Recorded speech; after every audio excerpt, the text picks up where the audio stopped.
ओम नमः शिवाय। सब भक्तों को जय श्री राम। यदि आप चाहते हैं कि आपके पास कोई ऐसी दिव्य शक्ति हो जो आपको भूत भविष्य वर्तमान की पूरी जानकारी बताने के साथ साथ दूसरे की विभिन्न से कठिन समस्या का भी चुटकियों में समाधान रखने की सामर्थ्य रखती हो, तो आपके लिए यह साधना वेरी इंपॉर्टेंट साधना है। यह साधना बड़ी पावरफुल साधना है और इतनी जबरदस्त साधना है, बड़ी जबरदस्त और बड़ी आसान तरीके से सिद्ध हो जाती है। इसके लिए कोई ज्यादा लंबा चौड़ा अनुष्ठान करने की जरूरत नहीं है। केवल एक हफ्ते में, ये 7 दिन में यह साधना सिद्ध हो जाती है। केवल 7 दिन में यह साधना सिद्ध हो जाती है।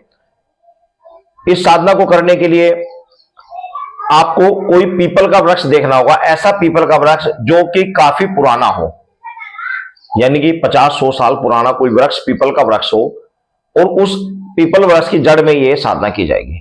आप वहां पर पहले शुद्धिकरण कर लीजिए अच्छी प्रकार से, और पहले दिन आपको क्या क्या सामान लेकर जाना है ये आप समझ लीजिए। आपने लेकर जाना है 1 गिलास दूध का, साथ ही 7 पीस मिठाई के, और डिस्पोजल दोने के अंदर या डिस्पोजल पत्तल के अंदर वो मिठाई ले जानी है, और डिस्पोजल ही आपको गिलास या कोई दोना इत्यादि ले जाना है जिसमें आप दूध रख के आएंगे, ठीक है ना। 1 देसी घी का दीपक लेके जाना है, 1 अगरबत्ती लेकर जानी है, ठीक है ना। ये पहले दिन का आपको सामान लेकर जाना है अमावस्या की रात्रि में, ठीक है ना। अमावस्या की रात्रि में आप इस साधना को रात्रि 11 बजे के बाद इस साधना को किया जाएगा। जो साधक निडर है वो ही साधना को करें, जो डरपोक है वो साधना बिल्कुल ना करें, क्योंकि निडर व्यक्ति के लिए ही यह साधना है। और जब भी साधना करें अपने गुरु के सानिध्य में करें, बिना गुरु के साधना ना करें। किसी प्रकार की हानि लाभ की जिम्मेदारी पूर्ण रूप से आपकी, हमारे कोई जिम्मेदारी नहीं। मैं केवल जानकारी के निमित्त आपको ये चीज बता रहा हूं।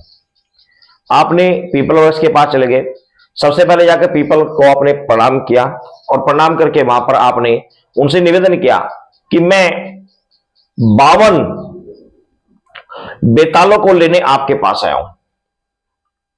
जो 52 बेताल होते हैं, वीर बेताल होते हैं, उनको 52 वीर बेताल की सिद्धि मैं करना चाहता हूं, आप मेरे ऊपर अनुकंपा करो।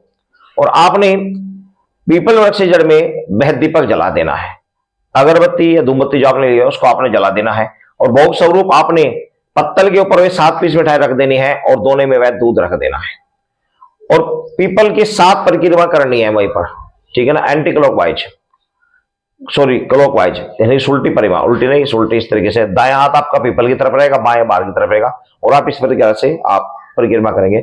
7 परिक्रमा करनी है, फिर दीपक के सामने आपने बैठ जाना है। एक मंत्र मैं आपको बताऊंगा, इस मंत्र का आपने, छोटा सा मंत्र है, इस मंत्र का आपने वहीं पर बैठकर 5 माला जाप करनी है, ज्यादा नहीं, सिर्फ 5 माला आपको जाप करनी है। 1 दिन की यह क्रिया है। इस तरीके से 7 दिन तक लगातार ये क्रिया चलेगी। आपको तो अनुभव 2 या 3 दिन बाद ही होना प्रारंभ हो जाएंगे। 2-3 दिन में ही आपको शक्ति का अनुभव हो जाएगा कि मेरे साथ कोई शक्ति है, मेरे पास कोई दिव्य शक्ति है, दिव्य शक्ति मेरे साथ जुड़ गई है, ठीक है ना। और शोपन के माध्यम से आपको दिखना प्रारंभ हो जाएगा। जब साधना करें तो जिस समय आप बैठे ध्यान रखें, उस समय हल्का सा चाकू से अपनी चारों तरफ एक लकीर आप खींच लीजिए। गुरु मंत्र का पहले जाप करेंगे, धरती माता को प्रणाम करेंगे, आसन को प्रणाम करेंगे, गुरु मंत्र का जाप करेंगे, उसके बाद में आपने गणेश भगवान जी ध्यान करके इस मंत्र का आप जाप करेंगे।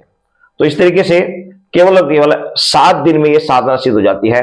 और 52 बेताल जो होते हैं, 52 बेताल हर वो कार्य कर सकते हैं जो आप सोच भी नहीं सकते। 52 बेताल माता महाकाली, भैरवदेव इत्यादि शक्तियों के साथ में चलने वाली शक्तियां होती हैं ये, और ये ऐसे होते हैं कि जो हर कार्य को, हर तरह के कार्य को सक्षम होते हैं करने में। बड़ी पावरफुल साधना है, और इस साधना को करने वाला साधक अन्य साधना की करने की आवश्यकता नहीं पड़ती। आप पहले मंत्र सुन लीजिए। मंत्र है ओम बेताल यच यच श्रम श्रीम श्रम श्रौम आगम आगम वम वम आगच्छ आगच्छ स्वाहा। यह मंत्र है, बड़ा ही पावरफुल मंत्र है। इस मंत्र का प्रयोग करके आप 1 हफ्ते के अंदर आपको सिद्धि प्राप्त हो जाएगी। वेरी इंपॉर्टेंट साधना है। इन 7 दिनों में आप ब्रह्मचर्य का पालन रखेंगे, स्त्री के पास नहीं सोएंगे, स्त्री से दूर सोएंगे, और शुद्ध सात्विक रहकर आप इस साधना को 7 दिन तक करेंगे। इन 7 दिनों में आपके नख केस नाखून इत्यादि नहीं कटवाने हैं, बिल्कुल पवित्र रहकर इस साधना को आपको करना है। वेरी इंपॉर्टेंट साधना है, करोगे तो कुछ पाओगे। सभी भक्तों को जय श्री राम।